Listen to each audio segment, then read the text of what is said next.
Address 3 The Annunciation. And in the 6th month the angel Gabriel was sent from God unto a city of Galilee, named Nazareth, to a virgin espoused to a man whose name was Joseph, of the house of David, and the virgin's name was Mary. And the angel came in unto her, and said, Hail, thou that art highly favored, the Lord is with thee, blessed art thou among women. And when she saw him, she was troubled at his saying, and cast in her mind what manner of salutation this should be. And the angel said unto her, Fear not, Mary, for thou hast found favor with God. And, behold, thou shalt conceive in thy womb, and bring forth a son, and shalt call his name Jesus.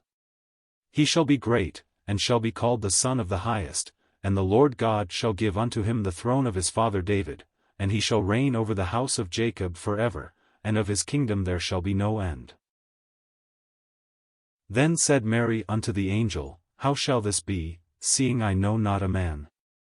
And the angel answered and said unto her, The Holy Ghost shall come upon thee, and the power of the Highest shall overshadow thee, therefore also that holy thing which shall be born of thee shall be called the Son of God. And, behold, thy cousin Elizabeth, she hath also conceived a son in her old age, and this is the 6th month with her, who was called barren. For with God nothing shall be impossible. And Mary said, Behold the handmaid of the Lord, be it unto me according to thy word. And the angel departed from her. Luke 1 verses 26 to 38. Where in all literature would you find anything more beautiful than this story? A story which is all the more delightful because it is true. The world had been waiting for a number of millenniums for the fulfillment of the primeval prophecy that the seed of the woman should bruise the serpent's head. The expression there used is itself remarkable. Every other child born into the world, save our Lord Jesus Christ, has been distinctly the seed of the man. He alone was the seed of the woman. Although truly the seed of Abraham, through whom all nations of the world were to be blessed, and the son of David, destined to rule in Zion and bring blessing to Israel and the nations, Isaiah predicted that he would be born of the Virgin Mother. Thus he was the seed of the woman in an absolutely exclusive human sense. He had no human father. Luke, who is always very particular about dates, tells us that it was in the 6th month that the angel Gabriel was sent from God into a city of Galilee named Nazareth, to reveal to a virgin of the house of David, espoused to a man named Joseph, who was also of David's line, that she was to be the destined mother of the Messiah. It was, of course, the 6th month after the announcement of the forthcoming birth of John the Baptist, which had been made to Zacharias in the temple. In connection with this annunciation, let us notice 4 things, in particular. First of all, the angelic messenger himself. There are only 2 elect angels mentioned by name in Holy Scripture, Gabriel and Michael. Michael is the archangel. Men talk of archangels. Scripture never uses the plural in this case, but tells us of only one archangel, Michael, the great prince, who stands for the children of Israel, that is, he seems to be their protecting guide in large measure. Gabriel appears to be the messenger of the throne. It was he who revealed the counsels of God, in regard to the coming of Messiah, to Daniel. He told Zacharias that he was to be the father of John the Baptist. And here we see him appearing to Mary, making known to her the glad message that she was chosen of God to be the mother of the Savior. I might say that in the books known as the Apocrypha, which should never be included in the canon of Scripture, we do have names given to other angels, as for instance, Raphael and Uriel, but only the 2 I have mentioned are spoken of by name in the inspired writings. Then, in the second place, notice who it was whom God chose to be the mother of the humanity of his blessed Son. She was a pure virgin of the house of David. Thus the one born of her would be in very truth great David's greater son. It is very evident that Mary was chosen, not simply because she was a virgin, but because of her deep spirituality and her subjection to the will of God. When he chose a young woman for the high honor of becoming the mother of the Savior, he did not take some frivolous worldly girl, living in carelessness and enjoying a butterfly existence. He chose a pious, lovely, young woman, who delighted in doing the will of God and ever sought to be subject to His word. Then note what is written concerning him who was to head up the little household in Nazareth. This virgin was espoused to a man evidently much older than she, whose name was Joseph, and he came also of David's lineage. In fact, according to Matthew's Gospel, it is evident that the throne rights were his, and yet he was living in obscurity, earning his way as a carpenter. Everything was out of order because Israel had drifted away from God. They were in subjection to the Roman authority, and the Son of David moved about among them unknown and ignored. He was not himself to become the actual father of Jesus, but he was to be recognized legally as his father, because he married the virgin before her wonderful child was born, thus giving her the protection of his name. In the fourth place, we note the colloquy between Gabriel and the Virgin Mary. Appearing suddenly before her, evidently in her own home, of which, however, we know absolutely nothing so far as the scriptures are concerned, although tradition has invented a great many stories about that home which are absolutely unproven and therefore unreliable. The angel greeted her with these striking words, "Hail, thou that art highly favored, the Lord is with thee, blessed art thou among women." We, of course, have our conventional ideas of what an angel looks like. Scripture does not give us any very definite description of one of these heavenly messengers. In fact, their general appearance, according to the Old Testament, was that of men of noble and superior character. Though they do not actually possess material bodies, they can evidently assume them at will.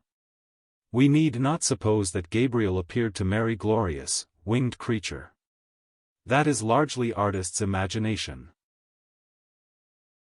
But whatever form he took, his declaration must have been an astonishment to the Virgin.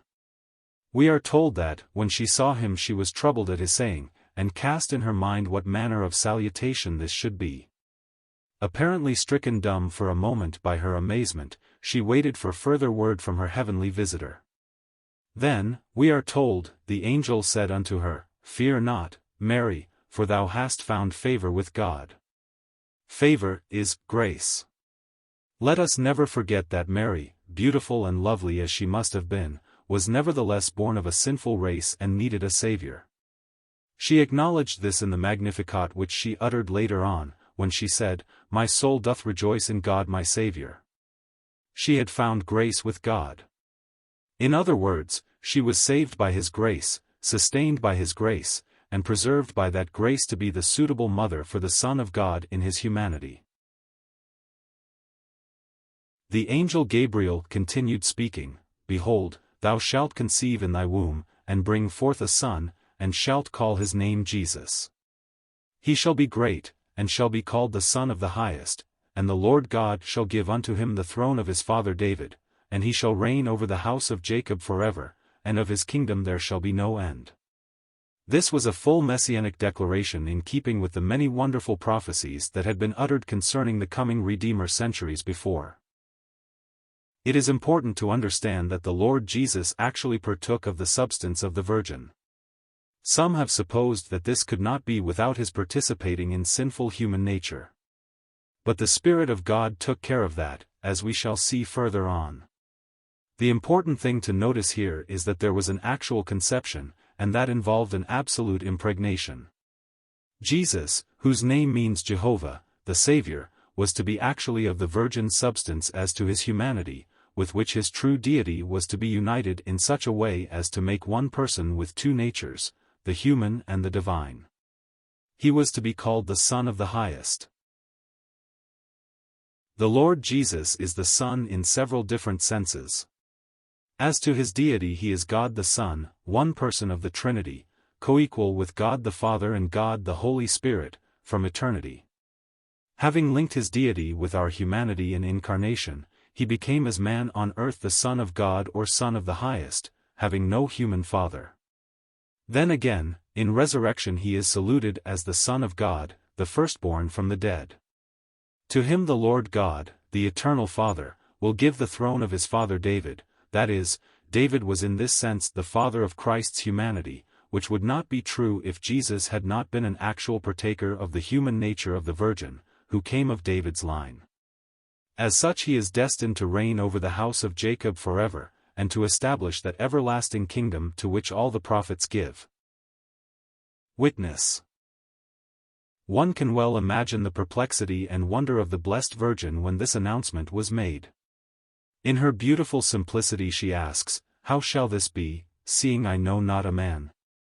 It was not lack of faith that led to such a question.